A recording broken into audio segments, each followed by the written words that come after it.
Good morning. My name is Hannah Gunnell, and I am with the Ball State University Honors College Oral History Project. I am here today on Friday, March 22nd, 2019, on Ball State University's campus in Muncie, Indiana, to talk with Dr. Joe Trimmer about his experience here at Ball State University.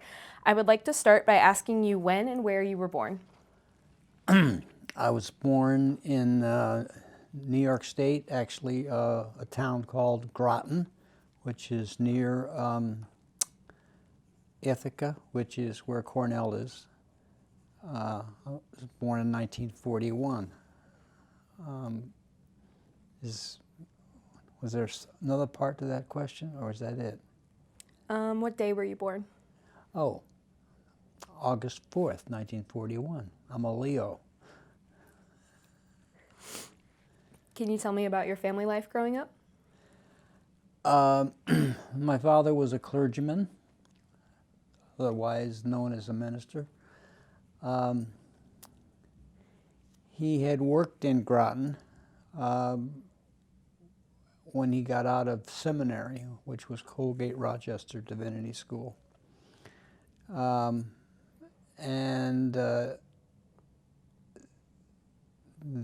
he moved.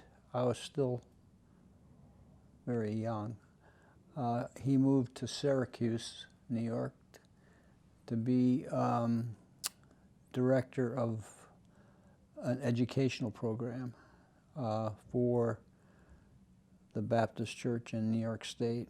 And he ran a lot of conferences for students across the state, primarily in Keuka, New York, at Keuka College, which is kind of interesting because the Ball family, I now find out, the George and Frances Ball Foundation gives quite a bit of money every year to Keuka College. I guess, I'm not sure who in the Ball family went there, but someone did. And John Pruce, who was president, I'll get back to where you want me to be, but John Pruce, who was president of the university, he came to the university in 1968 when I did, but then when he retired, he worked for the George and Frances Ball Foundation, so every year he would go to Keuka College for a visit, and he stayed in something called the Trimmer Inn, which was a bed and breakfast owned by the provost of Keuka College. I found out all of this when my wife and I took a tour of the Finger Lakes a couple years ago and went by Keuka College just to find out, what was going on. And we drive into the campus, and what the Ball building is the administration building. A very interesting story. Do you know,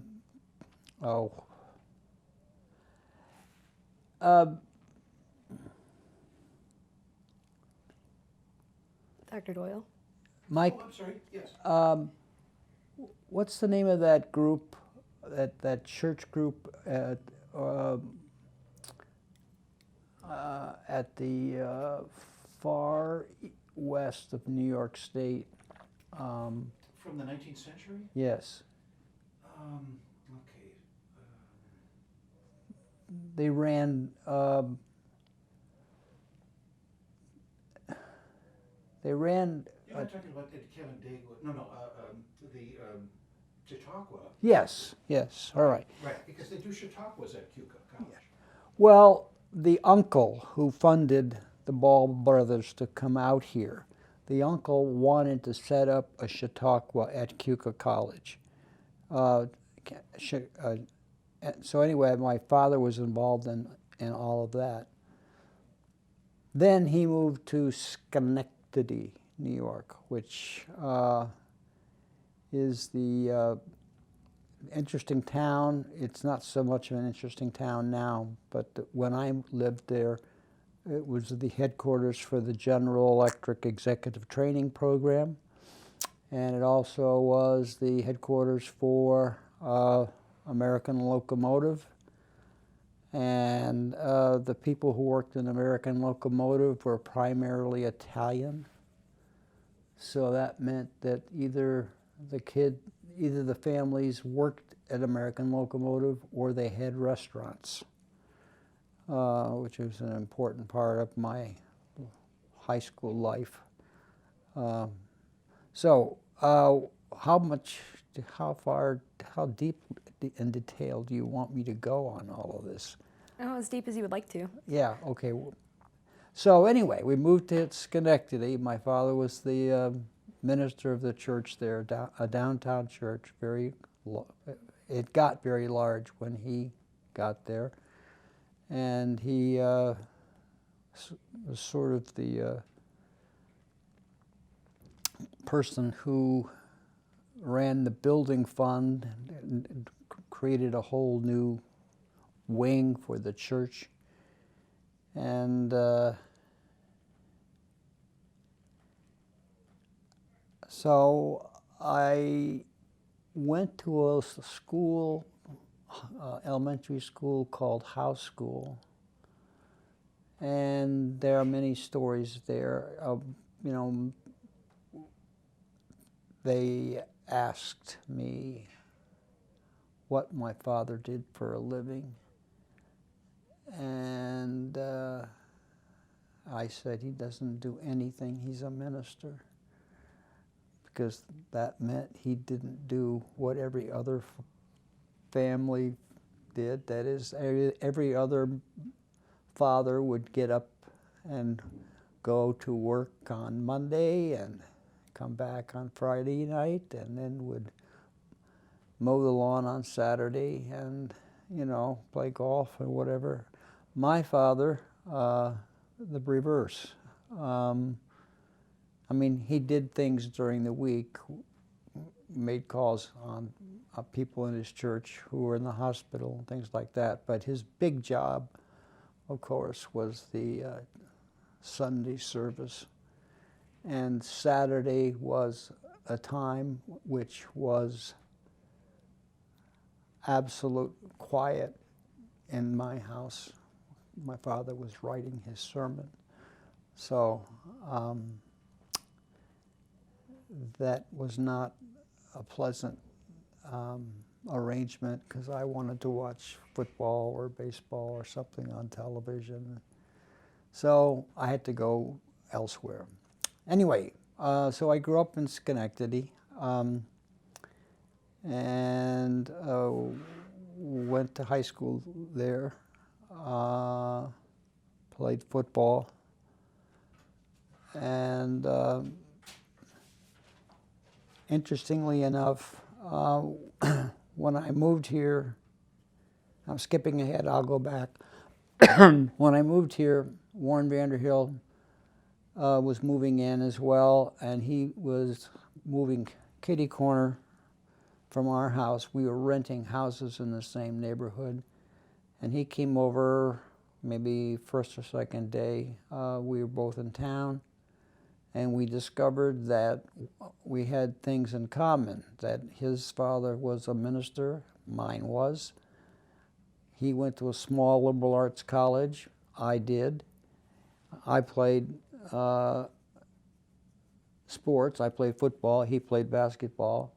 But we had discovered that we had enormous things in common right away, so that led to our connection to the Honors College eventually, the way in which he and I sort of talked an awful lot about the Honors College right from the beginning. Okay, so back to high school.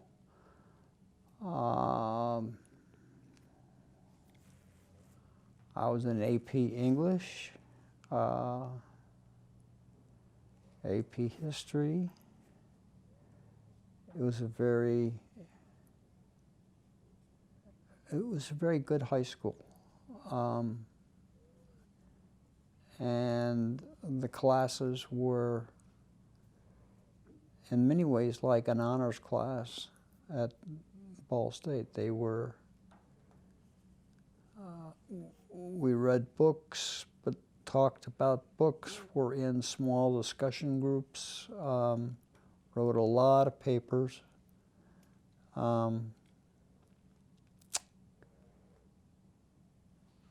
So, I mean, high school was also all about girls and rock and roll and football, so all of that was part of the scene as well. So then, skip ahead to college. Is that all right? Okay. Okay. I went to Colgate University, which is a small liberal arts college about 90 miles or so away from Schenectady. Schenectady, by the way, is where Kurt Vonnegut worked when he came back from the war, and he worked in the public relations office. And I've been at the dinner table with him 3 or 4 times, and I have 2 questions which I always ask him. First of all, I ask him, is there a book with pictures of the houses and buildings that your grandfather and great-grandfather designed and built? They were both architects. And he says yes. And then I say, have you been back to Schenectady lately? He says, no. So that's sort of the conversations I have with Kurt Vonnegut. He also says that when he did go to Schenectady, that it had sort of deteriorated. The town did. A lot of the towns in upstate New York did that. Richard Russo, do you know that name? I'm not familiar. A novelist. You should read him. He's very funny. Straight Man is one of the best academic novels that is about going to being a college professor. And he grew up in a town called Gloversville. And his mother worked in Schenectady, and he and I discovered that one time. We were in Maine, and we went to a bookstore, and he was sitting at a table signing books. He had a new book out, but no one was there. So I just sat down and we talked for about like this for an hour or 2. So, Colgate.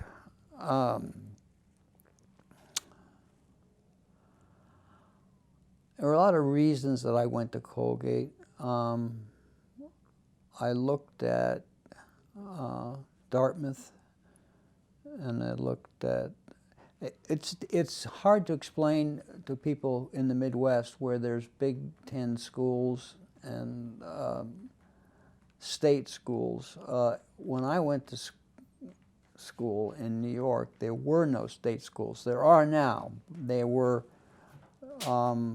state teachers' colleges, but everybody was planning to go to a liberal arts college. At least the kids in my class. The oddest one might be they went to the University of Rochester, but most of them went to Dartmouth or Rutgers or Yale or Harvard or schools like that, the ones that went to college. And we had about 80% of our class go to college. So, to Colgate. Colgate was an interesting school in that, at least the way I perceived it, it was not like Dartmouth or Williams or some of the other schools that I interviewed at, in that it seemed it had everything that those schools had. That is, it was a very prestigious school and very rigorous in terms of standards and so forth. But it also had a lot of interesting interdisciplinary projects. There were projects every January. There was the London Center. You went to the London School of Economics if you were interested in that. There was a project in Washington. Anyway, there were, or you could stay in at the university and write a paper, but this semester, fall semester, ended around Christmas, and then there was this January term, and then spring semester.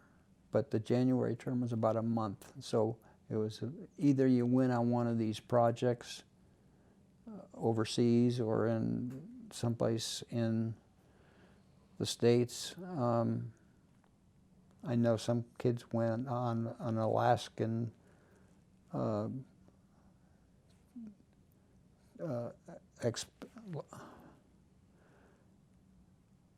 they were in geology, I think. They went up to look at the tundra and so forth. I went to Europe with a singing group. 1 year, and then the other years I stayed at the school and wrote papers. But my freshman year, the guy who was the director of the men's choir and also who taught music history, was the guy that took us to Europe. He's a very, very smart guy. And the thing that was interesting about Colgate was it had a core curriculum, so that you didn't have a history requirement. You didn't have an English requirement. The big class was something called P&R, Philosophy and Religion, which was also, strangely enough, a course in which you did an awful lot of writing. So it served as a writing course. But then you determined your concentration, not your major. We called it a concentration, your sophomore year. And then you got into more standard stuff. I thought I was going to be a psychiatrist because well, not a psychiatrist, but I guess I was thinking I was going to be a guidance counselor in high school when I graduated. So I was taking psych courses. They were awful. So I changed my mind. And since I had had such a good experience in the P&R course that I took, I said, okay, I'll switch and I'll be a philosophy major. Well, you had to take a course in logic. That was a requirement of the philosophy major. And that was almost like math. You did all these diagrams of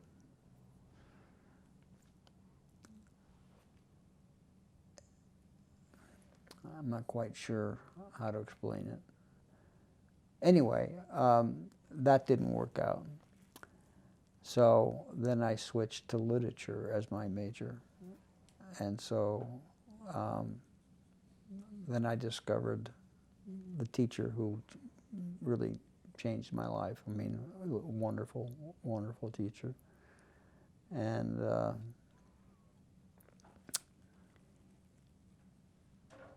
interestingly enough, when my wife and I got married, we went on a honeymoon trip to New York State and to New England, and we stopped at Colgate, and we were down in the village, and we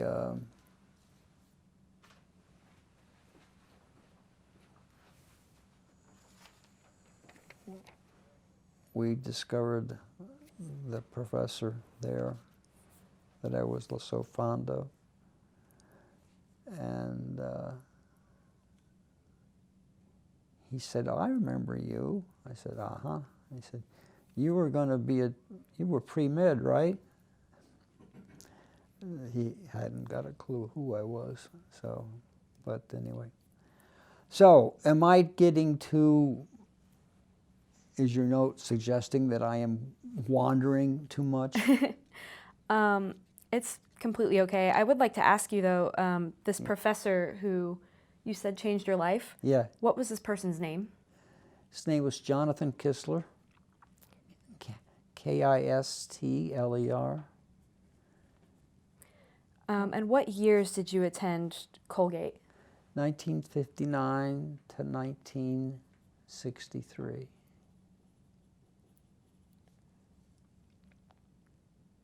Okay. I have in my notes that you were a member of Lambda Chi Alpha? Everybody was in a fraternity because there were no dorms after your freshman year. There were no living facilities, so you had to join a fraternity almost. Now, things have changed at Colgate. I went back and gave the keynote address at our 50th anniversary of my class, for example. They have added all kinds of buildings. In 1970, I graduated in 63. In 1972, I think, Colgate went co-ed. So it's a completely different school now.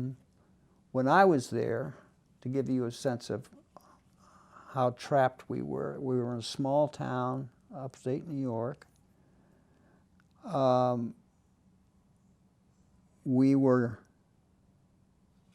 allowed 3 cuts. After that, it was an automatic F if you didn't come to class. You were not allowed to have a car until you were a junior. There was no bus service in or out of the little town. So mainly what you did was try to find somebody who was going somewhere, and you'd hitch a ride with them. Or you would actually hitchhike, because hitchhiking was okay then. I got some interesting rides. I got an interesting ride with Count Basie on one of the major New York throughways. Do you know Count Basie? Oh, well, a fairly interesting musician, jazz musician. So the big thing was to try to get a ride out of town. Now, my mother was convinced that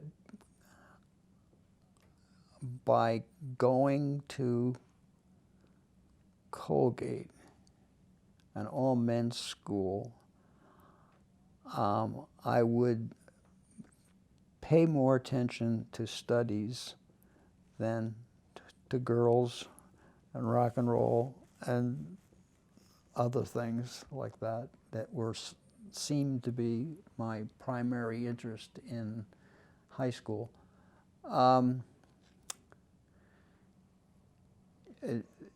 She was wrong. The only thing that, until my junior or senior year, the only thing that I was interested in doing at Colgate was trying to find a ride out of Colgate. This is not an unusual story. This is the story that anybody in my class would tell you. You know, we need to go somewhere. And where we would go would be to the same-sex schools like Vassar and Skidmore, where it was all women. And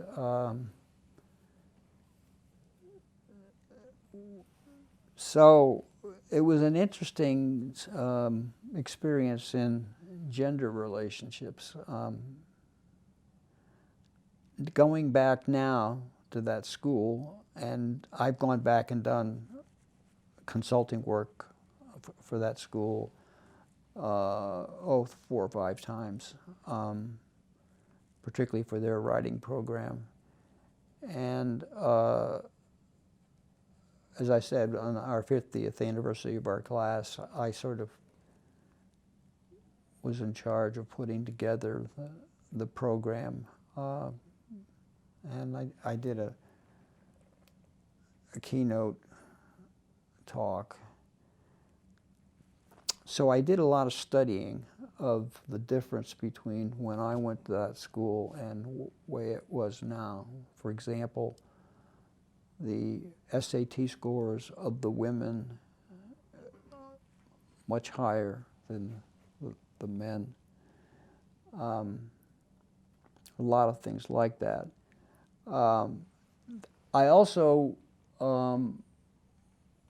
began to realize that there was anti-Semitism in our school. That is, in those fraternities that I mentioned, many of them had what was called a white Christian gentleman's clause. So Jews were not admitted.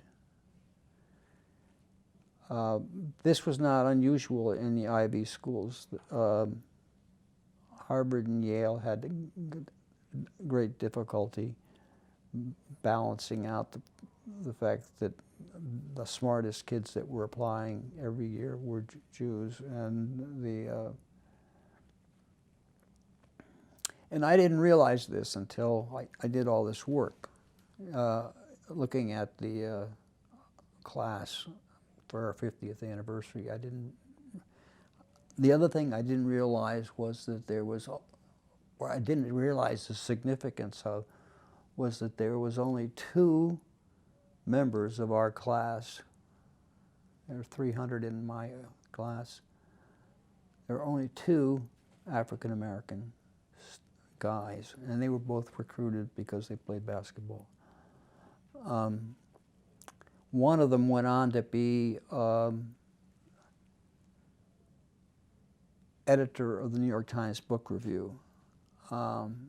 And he wrote a book about his experiences as the only black man, because one of them left, the only black man at Colgate. He comes back now to teach courses in African American studies. I have a lot of conversations. The thing about Colgate is that there's a great deal of interaction still with the people who are in the when I go back for reunions, there's a great deal of familiarity still among the guys that are in that group. So where do we go now? Well, with the interest of time, I would like to talk about your graduate experience. How did you get from Colgate to Purdue? Yes, okay. I spent most of my time my father moved. The year I graduated from high school, my father moved. He had 2 offers of churches. One was at Wellesley College,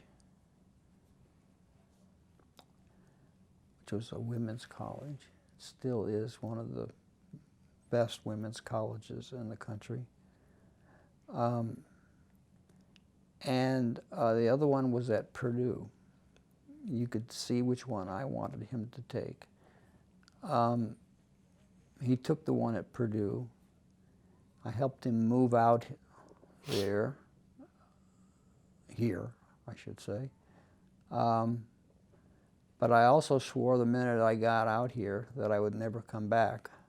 So I spent all my vacations in Boston at my roommate's house, spent all my summers on the Cape as a waiter. Finally, between my junior and senior year, my mother insisted that I come back, which I did, and they got me a job working in, I guess you would call it facilities here. So I would moving furniture in and out of buildings and doing all kinds of hard labor,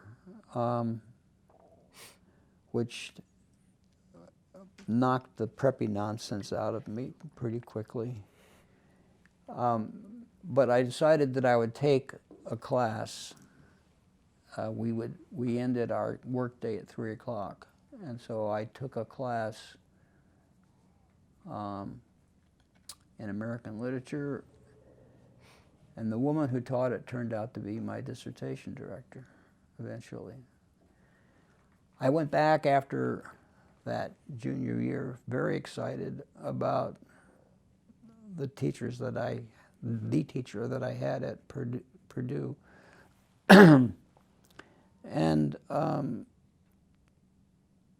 I went in to meet with my advisor, and you have to realize that this is the first year of Kennedy's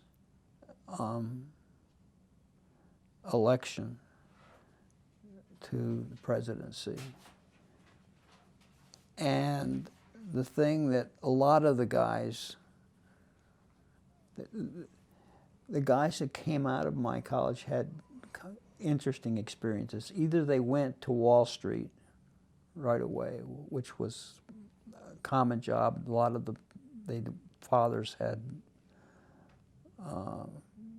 worked on the stock exchange, and so that was one route that most people took. Another route was graduate school. And the third route was officers candidate school. And most of the guys that took that third route, officers candidate school, did not realize what they had decided to do, because the year that I graduated, I think that's the correct year, Kennedy sent the first group of soldiers to Vietnam. So choosing officers candidate school meant all these guys were in the war. And so on the wall in Washington, you know, I can find friends, fraternity brothers, who were killed in the war.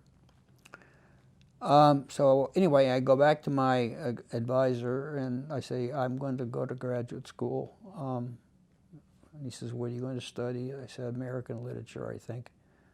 And he said, well, where do you think you want to go? And I said, well, where do you think I should go? And he said, well, Yale's got a good program. The magazine that the American Literature Division, the Modern Language Association, that was published at Duke. So he said that would be a good, he was mentioning all these schools. He said, where did you think you would want to go? And I said, well, I was thinking about Purdue. He nearly fell out of his chair. He said, you know, that's a cow college. You're ruining your career by going there. I said, yes, but they have this wonderful teacher, and also they have very good stipends for graduate students. They were just getting started.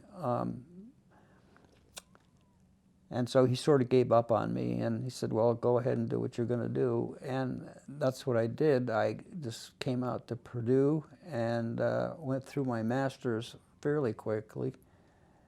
And they were just beginning to get approval for a PhD program in English. And so I am the first person to receive a PhD in English from Purdue. That's sort of a little historical folktale. May I ask a Yeah. quick question? This influential teacher that you had at Purdue, what was her name? Olga Vickery. She has the best book on Faulkner still, but she tragically died of a brain tumor. She left Purdue to go to one of the California schools. I'm not sure it was Berkeley, but it was one of those schools. The thing that was interesting about the faculty at Purdue in the English department when I went there was that they were all young, and they were all writing papers and books, and they would have us to their house, and we would talk, and then they would read their papers to us and say, you know, what do you think? You know, I'm going to a conference this week, and this is the paper I'm going to read. You know, how do you think it'll go over? Da da da da. So it was a very collegial relationship between faculty and students, and they would go out, you know, for beers with us, or you know, when we got our paychecks, we'd all go out together. But young faculty, and there wasn't that much difference in age between us and them, and so they got very eager for us to write papers and to publish, and I did, which created a problem when I came here to Ball State. Now, how did I get to Ball State? I'm getting to the honors program sometime, God.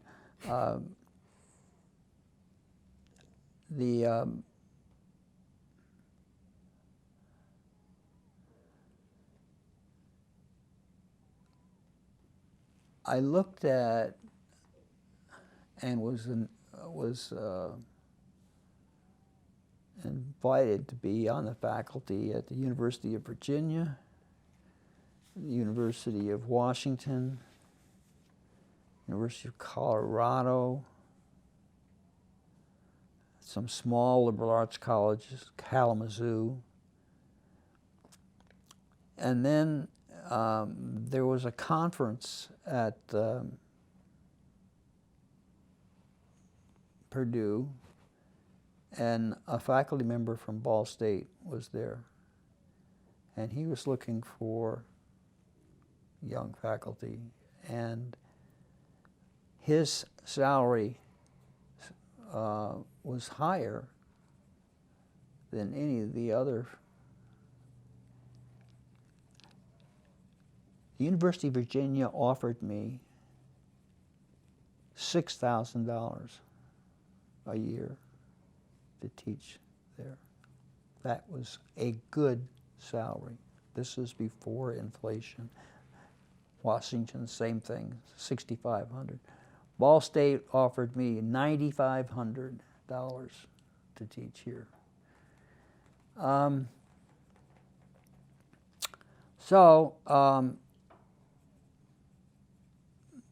The thing that was difficult was that when I came here, I had published more because of this collegial atmosphere at Purdue. I had published more articles, and I had done 2 books. I'd done, in other words, more than most of the faculty that I was joining. And that was, they didn't perceive that as an advantage. The faculty, not the faculty that hired me, they thought that was fine, but the faculty that I came to work with saw that as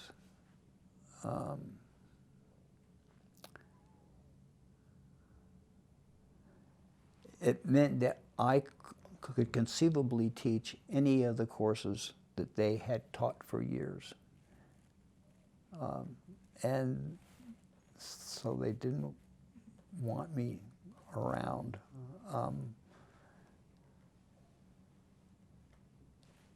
But Warren and I, Vanderhill and I, got very interested in trying to make changes in the curriculum and in the school. And in the Honors College was our way of thinking about new ways to teach and new curriculum. Now, the way the Honors College worked then, you have to understand, we were on the quarter system. So, the 3 main courses that are still in the honors curriculum, 201, 202, 203, required still, were the result of our being on the quarter system. I've told every dean of the Honors College since we moved to a semester system that they ought to change the curriculum or, you know, figure out some way to move the way in which it was, the whole thing was designed into 2 semesters rather than into 3 quarters. So anyway, the Honors College became the place where, since I couldn't teach the courses that I wanted to teach because the faculty, the older faculty, had those down, I found out that I could do a lot of things by way of the Honors College. Creative courses, seminars, you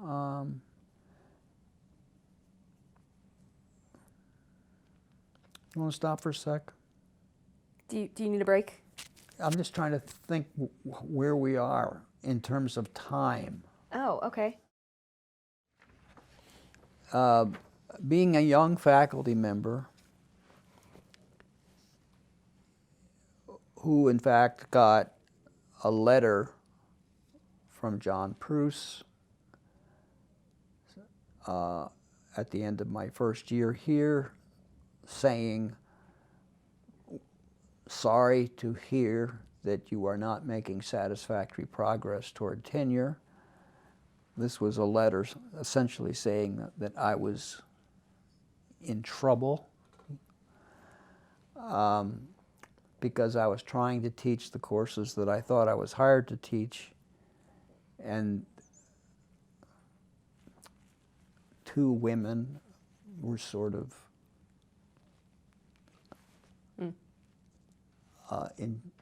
never wanted to teach anything else and saw me as a challenge. Both, one was taught the graduate courses in American Lit, and the other taught the undergraduate.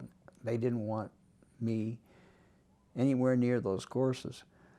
So the Honors College was a way to find creative space to work. And Warren and I talked an awful lot about curriculum. He taught history but since he was an administrator, part-time administrator and part-time teacher, he didn't teach as much as I did. I don't think he ever taught the humanities sequence, for example, but he did teach seminars and was interested in teachers that were creative and talented. And so when he would go to different departments, he would ask, you know, who would be eligible to teach in the honors program. Now, some faculty chairs saw this as a way to get rid of difficult people like me, but also difficult people not like me, just plain difficult. And Warren didn't want that. He wanted good teachers, talented, creative, innovative teachers. And so he would take faculty out to lunch, you know, and to try to convince them that they should teach in the honors program. And that was difficult because the three-course sequence of the humanities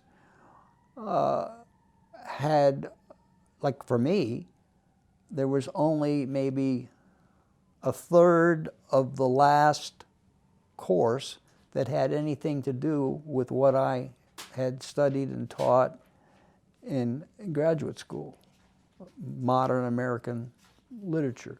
So I had to read and learn how to teach the Odyssey, you know, the Inferno. I mean, I had some of those courses at Colgate as an undergraduate, but I had never taught those things.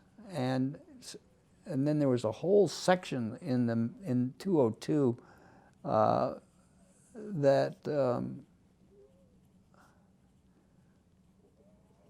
I didn't know too much about. And so that was a problem, and it became much more of a problem, and it explains a lot of who is in the Honors College faculty at the moment. For example, Honors College deans have tried to convince a lot of young teachers to come and teach in the Honors College, and now this is 1990 we're talking about now. The teachers then were so interested in research and doing work in their own field that they saw agreeing to teach in the Honors College as a very, very dangerous sidestep. That is, that they would have to learn about a bunch of whole curriculum of courses and books and things that they knew nothing about, and that would not allow them then the opportunity, the chance to teach and do research. I mean, the same thing happened to me, but I said, well, this is a good way to get some interesting work done. So the Honors College, when I came here, was not a college. It was a program. And Warren, he was here for a while before, but then came back. And all of us reported to Dean Victor Lawhead. Victor Lawhead created the Honors College in the 1950s. He had a lot of problems getting it installed in the university because the Teachers College saw it as a kind of elitist program. Then they fought that out. So anyway, Vic's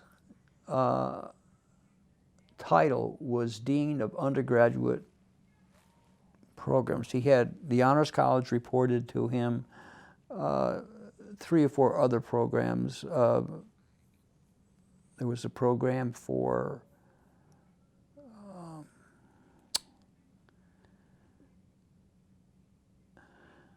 I'm not quite sure how to say it. It was for students who were not well prepared. Anyway, there were 3 or 4 different programs, undergraduate programs, that reported to Vic. And so, you know, Warren reported to Vic. And I would go with Warren to meetings about ideas.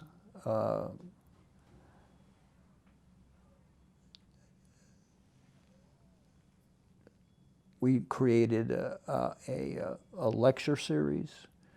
We created a film series.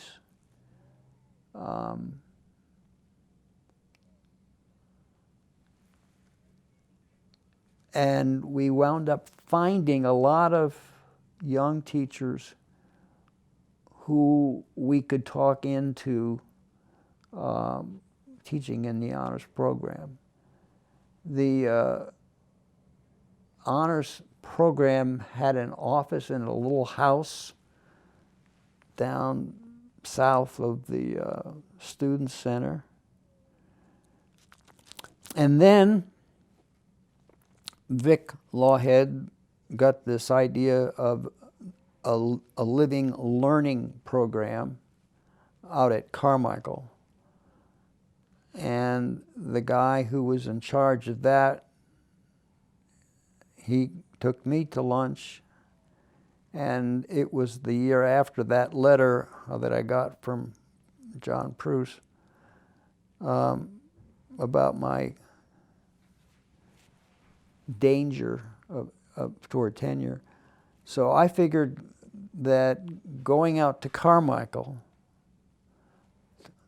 and working in the living learning program and trying to figure out some way to connect the living learning program to the honors college would be a good way for me to avoid the dangers of the senior faculty in the English department. So we wound up doing an awful lot of really exciting things out there. Have you been told about the Carmichael Project? So, you know, the basic premise of it.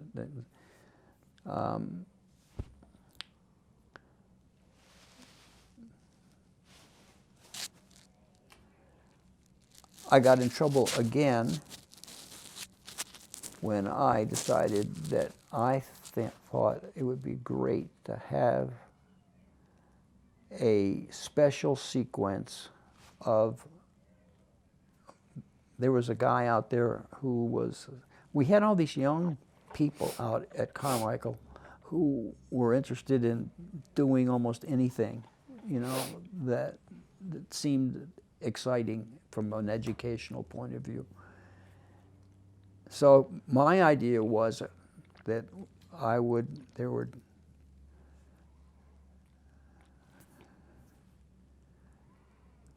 two American literature survey courses, 3 British literature survey courses, and 1 sort of research critical writing course. So I asked the guy who was the advisor out there, I said, could you select from the incoming freshman class the very best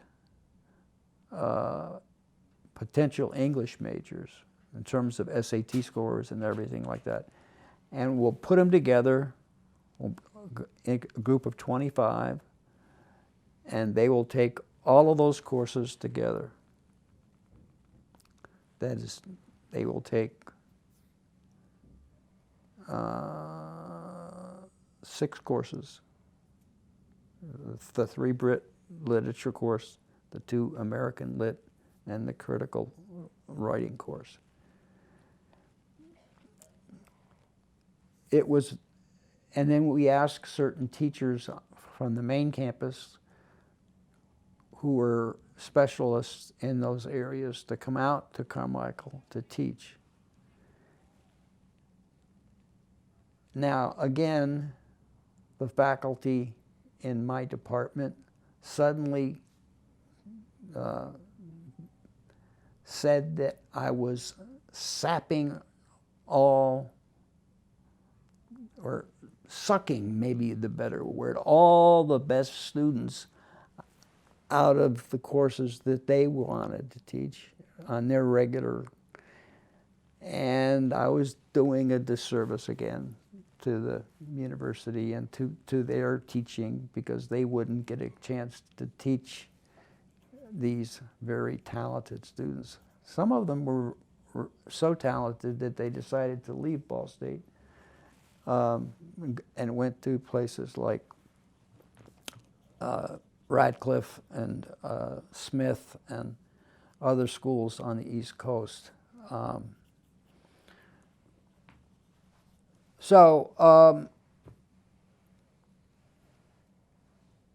was out there for at Carmichael for 2 or 3, maybe 4 years. I was able to get 2 books done out there, and I think 4 or 5 articles, and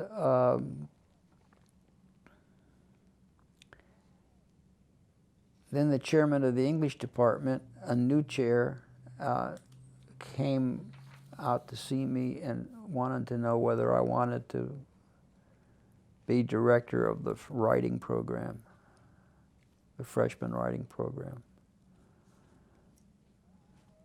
So in other words, come home and stop doing the stuff he's doing at Carmichael and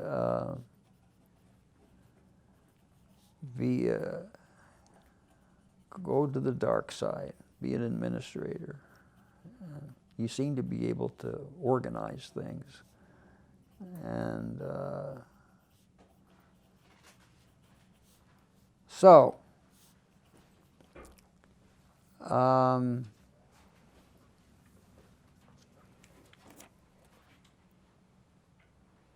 I took that job.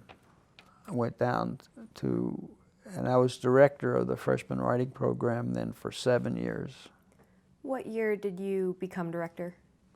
And also, who offered you the job? The guy who offered me the job was a guy named Dick Renner, who is long since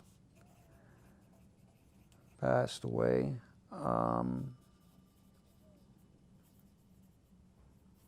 What was the other part of that question? How long?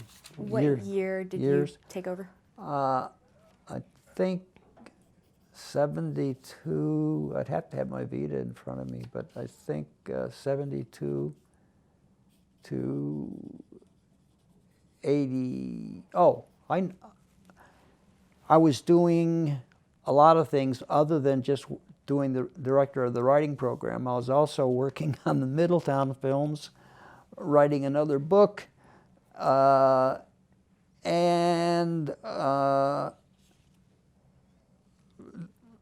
doing Tony and Edmonds and I were doing a American Studies workshop with an NEH grant, a National Endowment for the Humanities grant.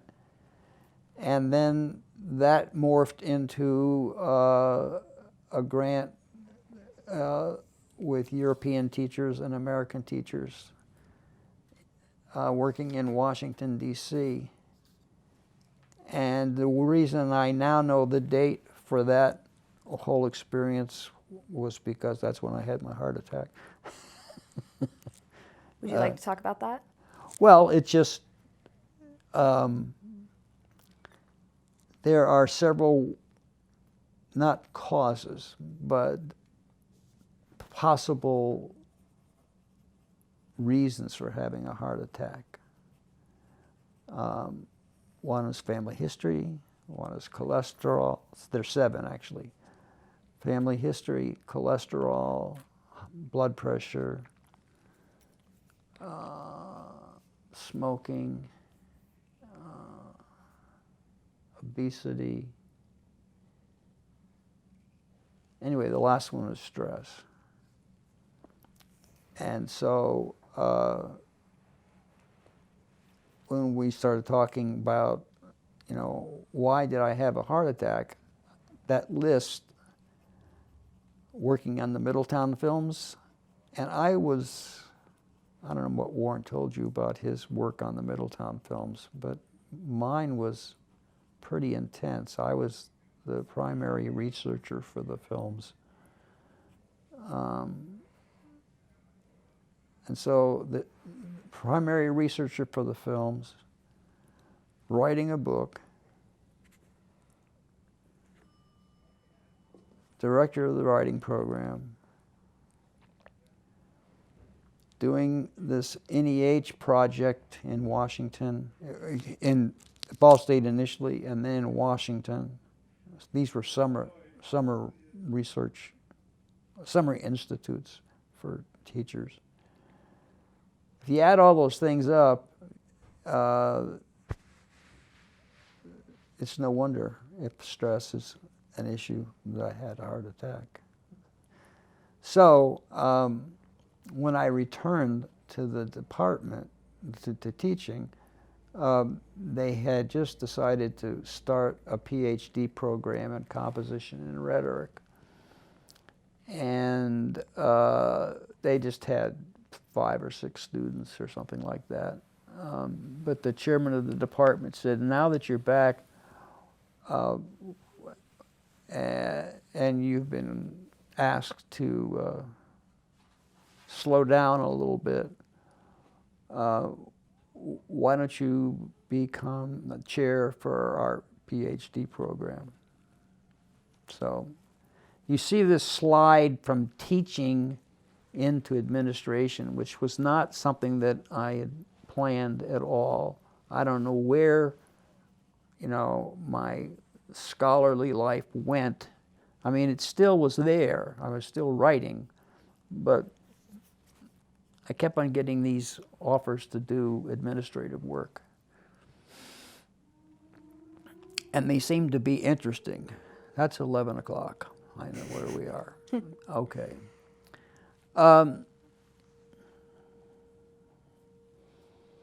So, I can skip right to Virginia Ball if that's okay. Actually, I wanted to ask you a little more about the Middletown film series. Okay. Would you like to talk about that? Sure.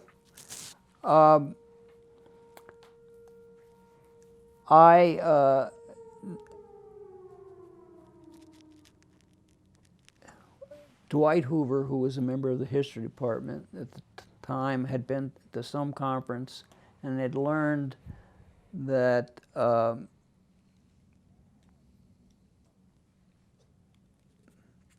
National Endowment for the Humanities was starting a grant program for film. More specifically, they were starting a program for local television stations to do programming, local programming that had a high humanities content to it. And the advantage that we had here at Ball State was we had probably the smallest television station in the country. We had no local programming. In fact, we still don't, except for a telesale or an occasional basketball game. But there was nothing that was really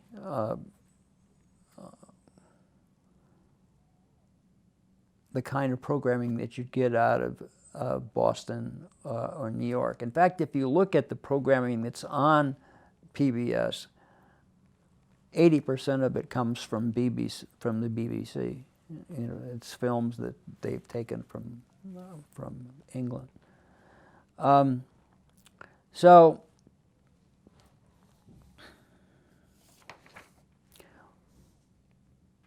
we formed a small group of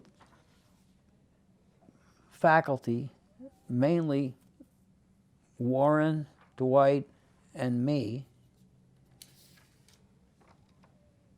to come up with an idea for local programming.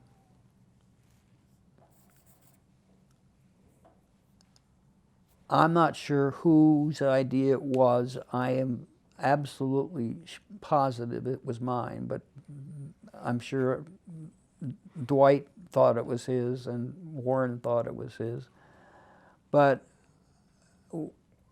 I said, well, the best, look, we've got a great idea for local programming. We've got these studies that have been done of Middletown. Why don't we just do a series on Middletown?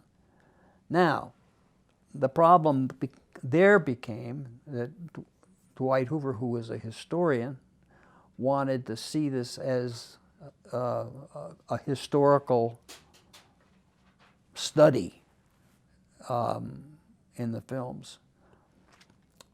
I wrote an initial grant proposal for the project using the chapters in the Middletown studies as a film. So the way I saw it was we needed to do found drama, if that makes any sense. So that to do a story about family, we would do a story about a wedding, the family forming ritual, and all the people that had ideas about what a family should be and advice about, you know, getting married and all of that. Similarly, there was one on community service, and there was an election coming up for mayor. I thought that would be an obvious film.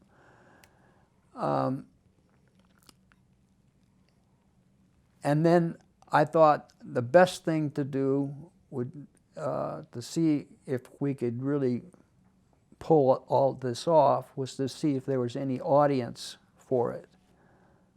So I suggested that we go to see somebody at some of the bigger PBS stations. We went to Chicago, and then I suggested we would go to Boston. And so we went to Boston, and the program director there said, "This is a wonderful idea, but you guys don't know anything about film." Interestingly enough, there's a guy that I know that is doing a book about community, and you ought to work with him, or you ought to talk with him to see if he's interested in working with you. So that was how we got connected with Peter Davis. In fact, he had come to Muncie and had gone in to see Warren while he was here. So Warren said, "Oh, God, yeah, I know him." So we made that connection. And so as we got started, Warren was still, you know, dean of the, he was working on a project which would eventually convert the honors program into the honors college, which would then make him no longer director of the honors program, but dean of the honors college. And there are a lot of political side stories to that whole enterprise. But anyway, he was busy with, and I don't know the exact date, but he became, somewhere in this, he became an associate provost. So, and then Dwight never really did understand the whole film project. But Peter and I hit it off right away. And so my understanding of film and my understanding of cinema verite and my understanding of storyline and everything seemed to work. And for example, on the wedding film, where would you go if you're here you're in town and you're on one side of town, you don't know anything about the town at all, more or less, and so you've got to find a couple that's getting married that won't mind being in a film. Well, how do you do that? What would you do? Where would you look? I actually have a journalism background. Yes. So I would ask most of my colleagues at the Daily News and one of my colleagues at the Muncie Star to see what they know and if they have any sources that would know. I tried that. Wasn't very successful because you'd find people that were getting married, but you'd interview them, and the point of that film was the whole notion of forming a family. And so you would meet a young couple, and you'd say, well, you're getting married, you're forming a family. I can see here that you've got a lot of important decisions that you're making. What are some of the things that you're really trying to work out as you work as a couple together for the first time? Well, we don't know whether to have the green mints or the pink mints at the reception. So it wasn't working. So I found the secret to that question, how to find a bride and groom, was to go to the bridal shop on Saturday morning, which is when the girls come to try on their dresses. And that wasn't always successful either. Like there's one girl that came in and tried on a dress, and she said, that's fine. And her mother said, don't you want to try on other dresses? She said, no, this will be just fine. And I had the feeling that's sort of how she picked her husband. The first one that asked her, that would be fine. So anyway, we finally found a couple that went to one of these bridal shows, and they each had been married before. So in a way, they were perfect because they had gone through all the trials and tribulations of making a family, and it hadn't worked out. And now they were trying again. And so they had all kinds of reflections that were useful on film. So anyway, each of the shows that we did had that. I mean, like the one that was that got the most interest around here was a show about a pizza parlor. And it was sort of like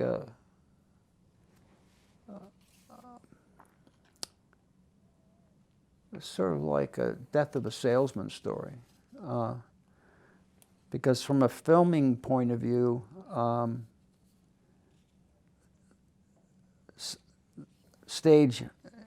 front stage was where the customers ate their pizza, and the owner of the pizza parlor would come out and play the banjo and entertain. second stage was where the pizzas were actually made. And then backstage was where our main character, was on the phone trying to get another loan to try to save the business. So, I mean, we had, the advantage of it was that the filming was all in one spot. You didn't have to. Now, by contrast, the film about the mayor's race, we were all over town. And, you know, trying to find out where certain meetings were going on that were complicating the mayor's race, we didn't know about. That is, we thought we were covering the mayor's race, but we didn't know that the Democrat who we were following was being sabotaged by other members of the Democratic Party. And there were all kinds of things that that we couldn't find out until afterwards. So anyway, the point is that I learned an awful lot about this town by being the researcher for the films. The Chevrolet plant had a bar across the street. I learned what a shift bar was. So you know what a shift bar is. That's when the shift changes, they go to the bar. And so the shift for the Chevrolet plant, one shift ended at 3 o'clock. So we're over there shooting people's opinions of the mayor's race in the shift bar. I see this guy bringing out a huge container of bourbon. I said, so you're going home? And he said, no, I'm going to work. I said, you're the guy that built my car, looks like. So anyway, I learned an awful lot about all kinds of portions of the community. The one about education, which was the one we shot at Southside, called 17, which caused a lot of controversy in town. Interestingly enough, the reason it did was because we decided that from our initial footage that the most boring students in the high school were the honor students. And so we decided to shoot our film about high school with the parking lot kids, you know. And so there was all kinds of interesting stuff, that interracial dating, pot smoking, disobedience to teachers, all kinds of things we got on film. And the school board went nuts, and I could talk about the films forever, but the point is that I learned an awful lot about the town and how to research a town, and then how to shape a story out of that research. Okay? Yeah. In the interest of time, we need to move on to the next topic. So earlier you made a comment. You said that there are a lot of side stories behind Warren Vanderhill's efforts to create the Honors College from the Honors Program, and I was wondering if you could explain what some of these side stories are, what some of the issues he had in this process. Well, one of them was whether or not, the first one I could remember was the issue of housing. Whether the housing office would allow us to have a separate, that is the Honors College, to have a separate dormitory for honors students. Again, the Teachers College felt that that was creating a exclusive side story, a side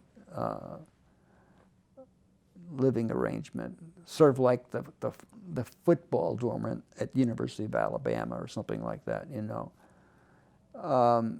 So there were problems with the dorms. There were problems with just creating a college. And then there were problems with, once you had a college, could you have a faculty that was separate from the faculty in the history department, for example? Could you have a historian on the honors faculty who was not in the history department? And could the honors college grant those people tenure because they weren't part of the regular college, the science, College of Science and Humanities, for example? Is that enough to give you a sense of? Were you personally affected by any of these difficulties that he No, experienced? this was Warren's bid. The whole creating of the Honors College was Warren's achievement, really. I mean,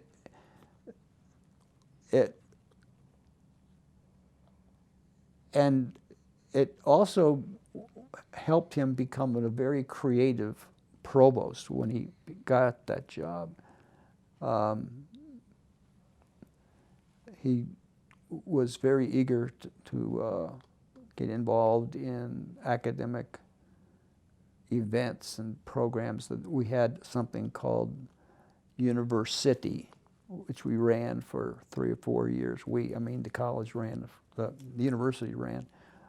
But it's just something, you know, Warren decides, you know, that why don't we do an institute over the fall semester in which we invite speakers from all over the globe, essentially, and we could have plays, we could have this and that, we could have it out in where the behind where the library is now. It was quite an event. Warren's very, very active and creative in thinking about ways in which the university could do things that were exciting. The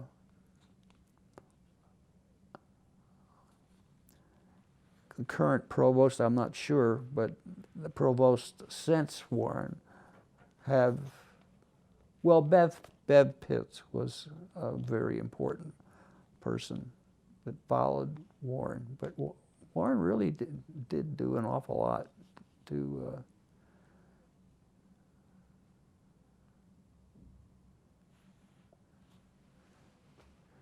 so, okay, let's get back to what? To the Honors College? Did you aid in the creation of the Honors College or any Honors College courses at all? No, by that time I was moving toward the Virginia Ball Center. Let's talk about that a little bit. Okay.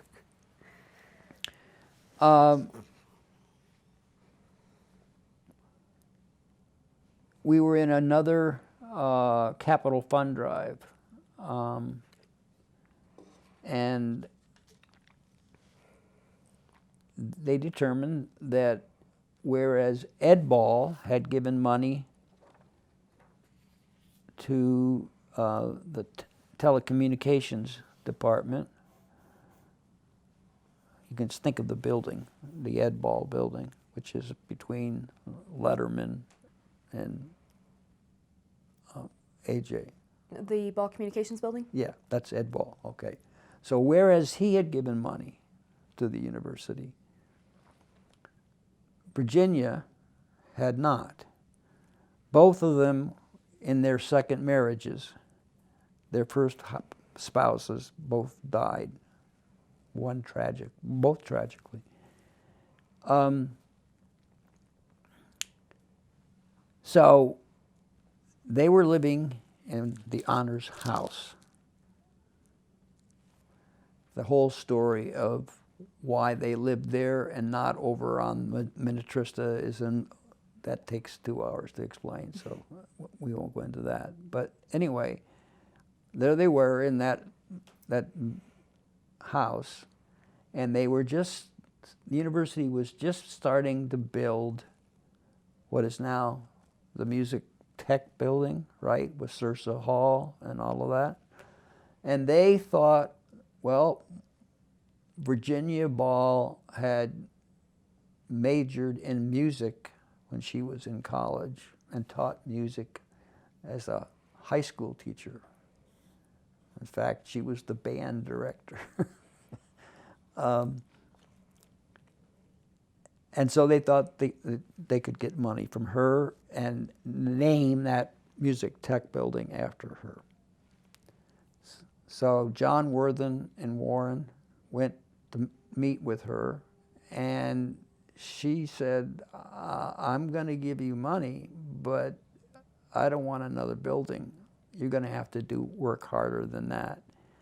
Now, Virginia Ball and I had both been on the humanities, the Indiana Humanities Board of Directors together. I had worked for her niece, who published an art magazine in Indianapolis, no longer in existence. So Warren knew all of these connections that I had had with Virginia, and he said to me, he says, Virginia wants her money to go directly to students in some kind of creative project. Can you dream up something? So I thought this was a writing assignment. So I wrote it all out, the Virginia Ball Center. I didn't have any place to put the center. I just created it on paper. And so Warren and I sent it to John Worthen. He was president before he was in Arena. He read it, and he said, this is kind of complicated. Would you come with Warren and me when we make our pitch to Ed and Virginia? Ed was still alive then. I said, well, I'll go, but when you guys start talking about money, I'd rather not be involved in that. I have since gotten over that, by the way, because I've had to write numerous grants for the Virginia Ball Center. Anyway,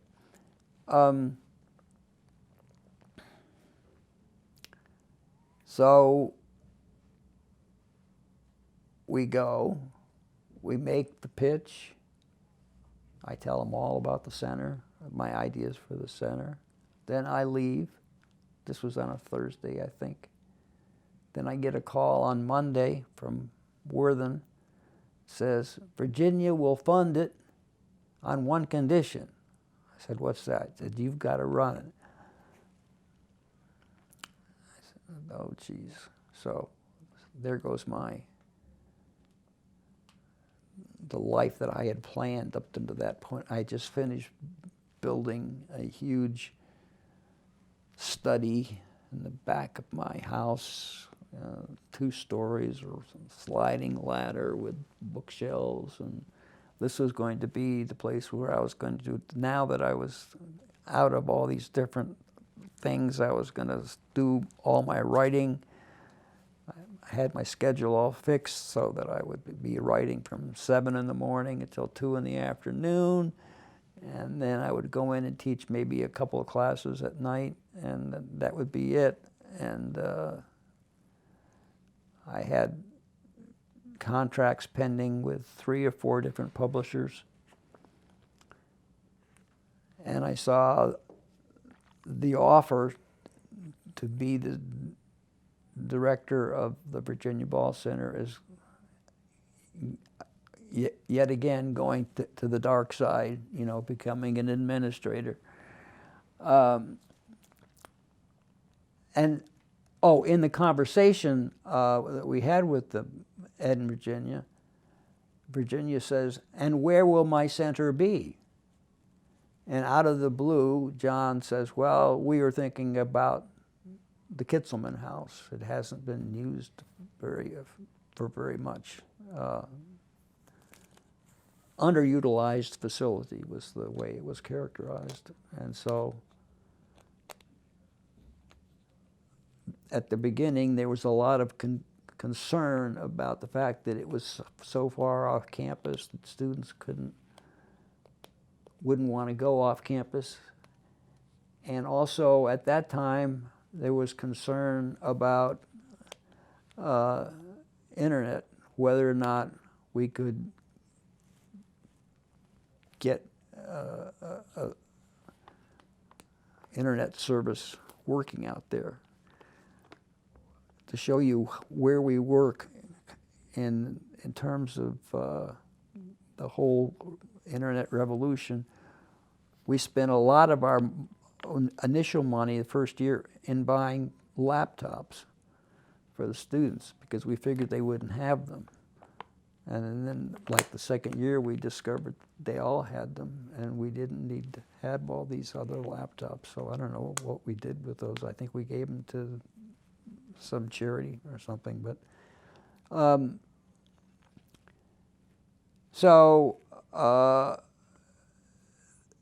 then, like the Honors College,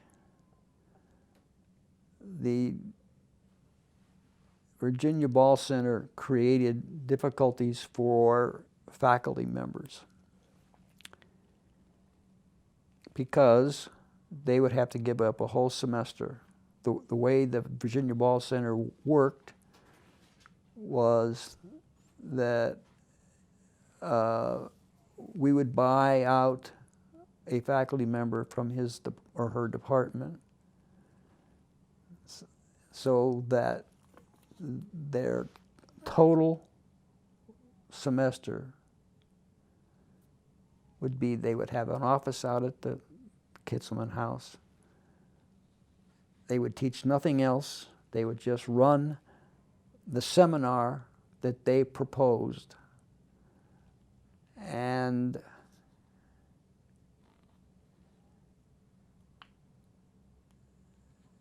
that presented problems for a lot of young faculty members who, again, were concerned about whether or not they were getting their publications out. As it turns out, if they were smart, some of them were, if they were smart, they would use the seminar experience as a way to write about that experience and to make the connections that I had created with like the American Association of Colleges and Universities. The higher education was really interested in what I had designed. I didn't know this. I went to the first meeting of the higher education conference, and I saw a book on the bookshelf that looked interesting, and I started reading, and I discovered, oh my God, this thing that I thought was so new and creative, it's been going on ever since John Dewey, his ideas for education. So that there were schools like Evergreen and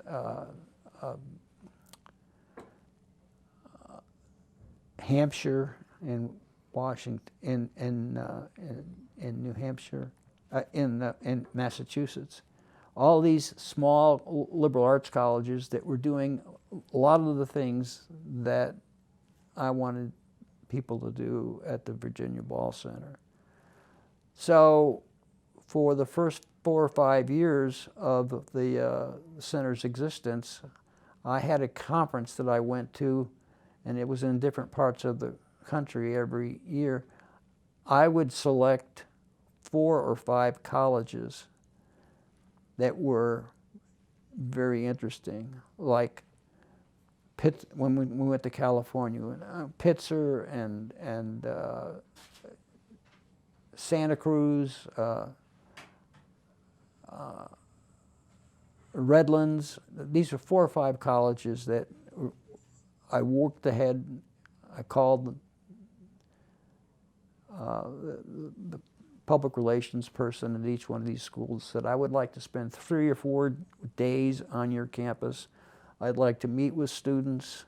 I'd like to go to classes. I'd like to meet with young faculty. I'd like to meet with old faculty. I'd like to, I had a whole list of things that I wanted to know about how this creative experience that they were doing, how that worked out. Evergreen, for example, one of the most innovative schools. Then the question was, well, what discipline are you in? Yeah. They were in whatever idea they had that semester, So I said, well, how do you make progress in your profession if you're changing your idea of what you want to do every semester? He said, well, this is evergreen, we're fine. So I did a lot of that, and as a result, I not only learned about what they were doing, they learned about what we were doing, and slowly the reputation of what was going on at the Virginia Ball Center grew nationally, and as the students at the center created films, museum exhibits, books, all of them winning awards. And, that's another thing that I did. I pushed very hard for the faculty member to think ahead to the end of the semesters. I want you to do something with whatever it is that you and your students have created. So,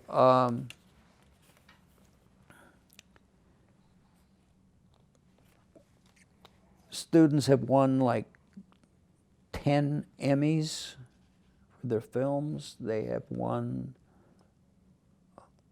a whole bunch of different awards, national awards. And as a result, also, I got invited to do a lot of speaking at colleges, and not only here, but internationally. Australia, China, Germany, the Netherlands. We had one seminar at the Virginia Ball Center where we had 7 students from Ball State and 7 students from Denmark.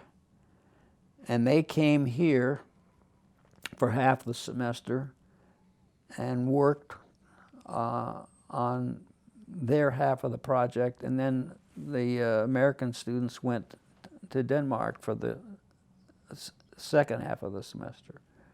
A lot of interesting stories there, but we did something similar in Argentina with some architecture students.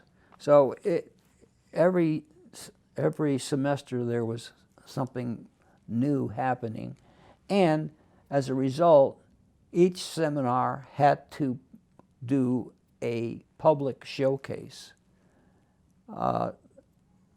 presenting what they had done. A great example is someone did a film on Negro baseball in Indiana. They screened the film down at Cornerstone.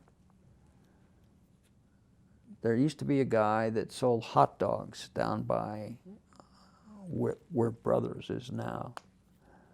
Sold hot dogs late at night when the booze was running low.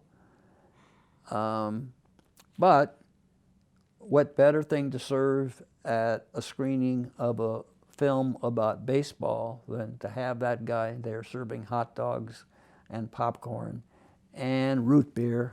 And so now Virginia was alive for the first 4 years of this project, and we would have what we called our driveway talks. That is, I would take her to one of these showcases, and then I would bring her home, and then we'd sit in the driveway and talk about, what was happening at the center and whether it was being well known. What she didn't see was we did a national showcase at the Indiana State Museum at the same time that there was an international conference going on at W, that hotel near the State Museum. But she died a month or two before that happened. But we had 400 or 500 people there, including a lot of people from Lilly and from the state legislature and everything. And that's, as a result of that, a lot of things spun off back here at the campus with the Lilly money that had been given to us. So the center, you could say the center thrived, but interestingly enough, the best people to teach at the center were not faculty, tenure line faculty, the ones that were working on their little research, because they couldn't see giving up control and authority to the class, because that was the whole idea, that the students were going to run the class and they were going to organize the work. And so Virginia Ball Center seminar had to be collaborative, interdisciplinary, project-driven. It had to have a community partner of some kind. We did one on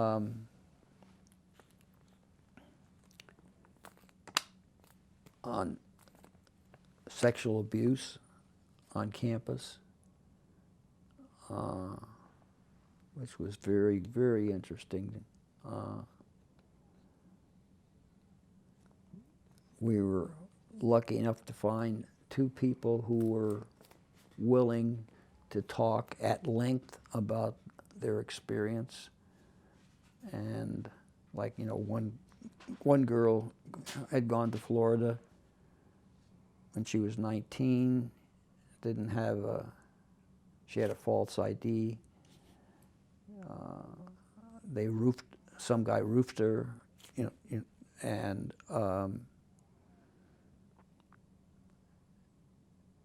he didn't know where her hotel was. He had just picked her up at a party.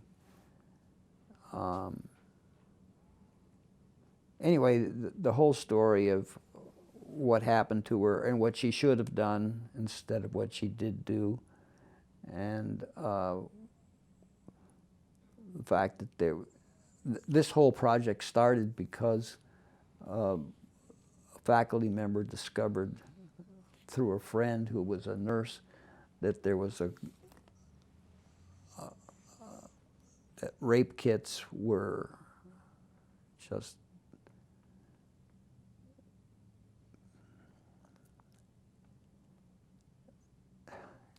they were just sitting there, not doing anything, and so that people couldn't really, and didn't know the laws well enough. And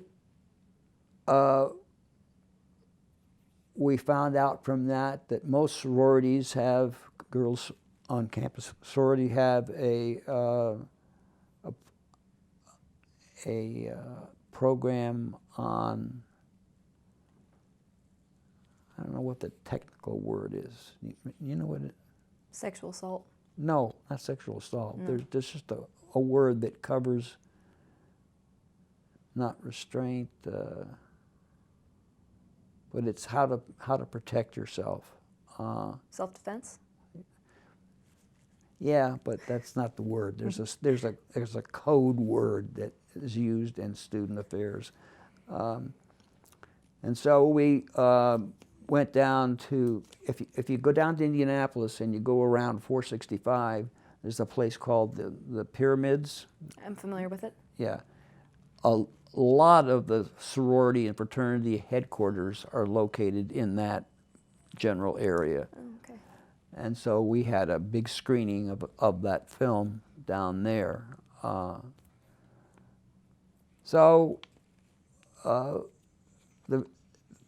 If you went out to the Virginia Ball Center and you would see hanging on the walls pictures of each year's projects, and not only what the project had completed during the seminar, but what kind of attention it had gotten.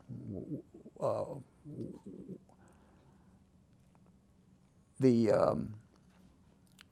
one that's probably most interesting now is there's an organization which I'm on the board of directors of called the Council on Undergraduate Research.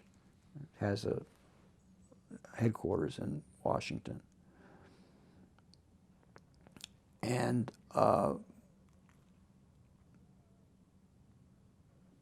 was at a conference where I heard someone from the Chronicle of Higher Education said they were going to do a special issue on undergraduate research.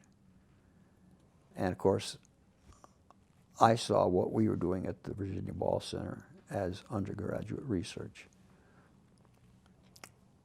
I've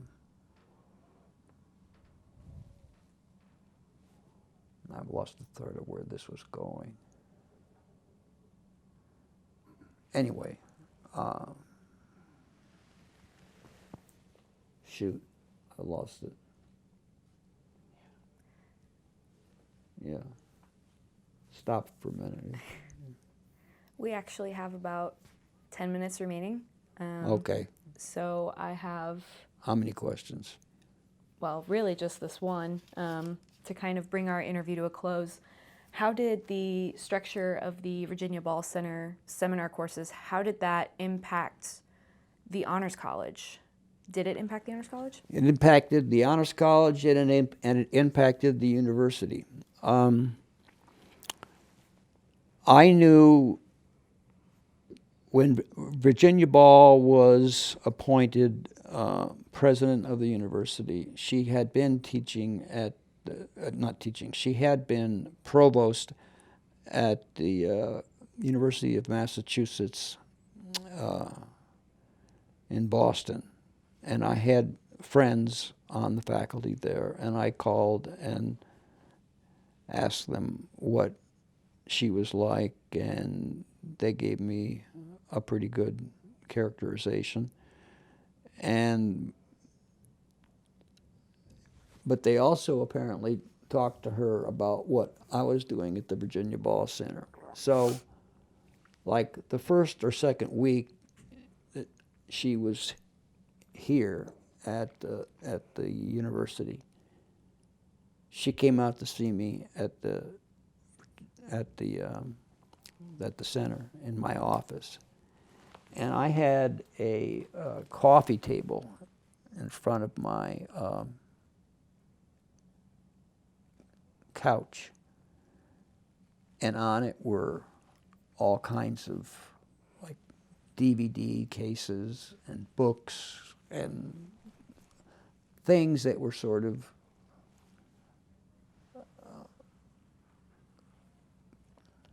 prizes from, or products from the various seminars.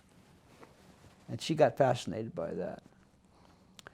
And so it wasn't much longer that she started talking about a new plan for the university that was going to focus on something called immersive learning. And immersive learning, if you looked at her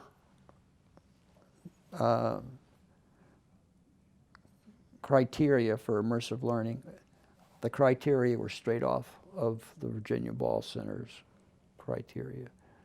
So, in a sense, then, the university's new strategic plan and its total commitment to immersive learning came from the Virginia Ball Center. In fact, that's in the advertisements, it often says about the Virginia Ball Center, the birthplace of immersive learning.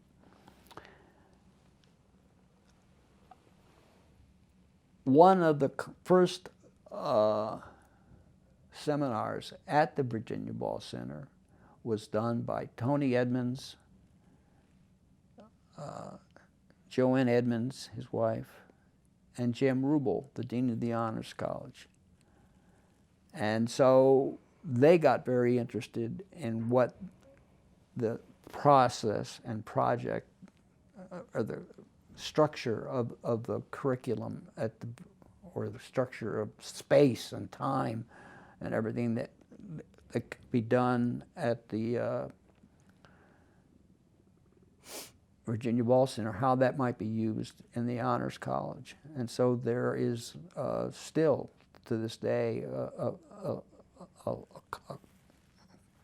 series of courses that are almost like a Virginia Ball Center seminar. So, and, a lot of the best faculty members that we had that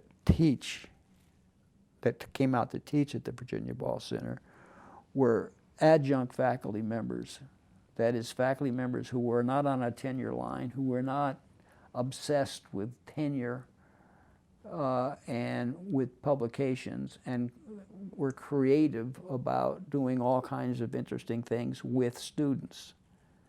As it turns out, those faculty members have published as much or more than many of their tenure line faculty. For example, the woman who did the film on Negro baseball has got a vita that's, incredibly long. Got books and articles, asked to come to all kinds of conferences. There's a baseball conference. There's also a journal that's published at the University of Iowa called 9, which is 9 innings in baseball. There's a weird world in academic life. But yeah, the fact that the center existed and that Joanne Gora embraced the whole thing meant a lot to the Honors College and to the university at large. All right, well, as we bring this interview to a close, is there anything that you're working on now or anything that you're working on in the future? At the moment, I'm working on a lot with this organization called Council on Undergraduate Research. And it was formed initially by chemists who were teaching at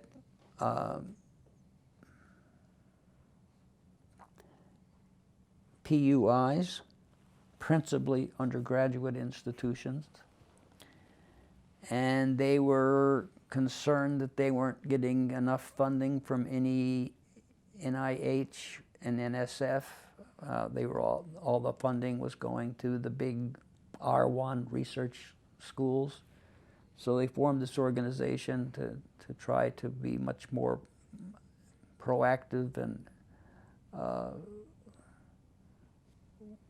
working with various granting organizations like Mellon and Carnegie and others to get money for undergraduate research. Well, I come in, oh, this is the story I wanted to tell you. So I found out that about this article that was going to be done in the Chronicle on Higher Education about the undergraduate research, which was becoming more of a important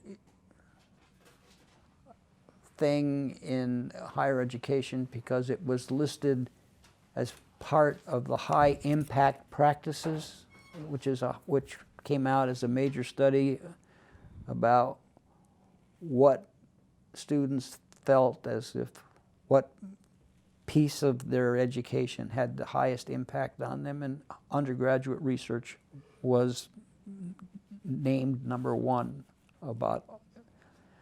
But it came out of mainly the sciences, and so they were starting a division in the Council on Undergraduate Research on research in the arts and the humanities. So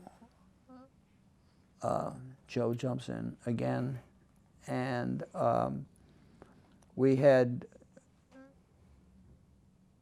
numerous meetings with the director of the National Endowment for the Humanities and the National Endowment for the Arts, asking them why in their grant applications they would not give money to undergraduates to pay them to do research with the faculty members. But, I said, you're giving out grants, but you don't mention undergraduate research, and it's listed here in this study as one of the top high impact practices, don't you?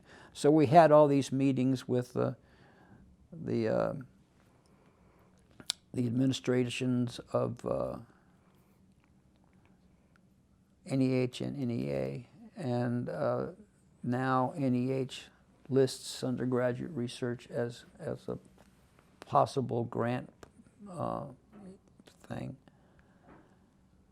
And I'm also interested in the international level on this. There is now every other year a World Congress for students to show their undergraduate research. The first year it was in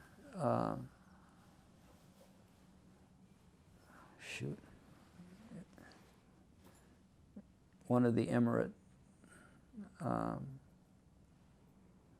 the small countries that were part of Arabia.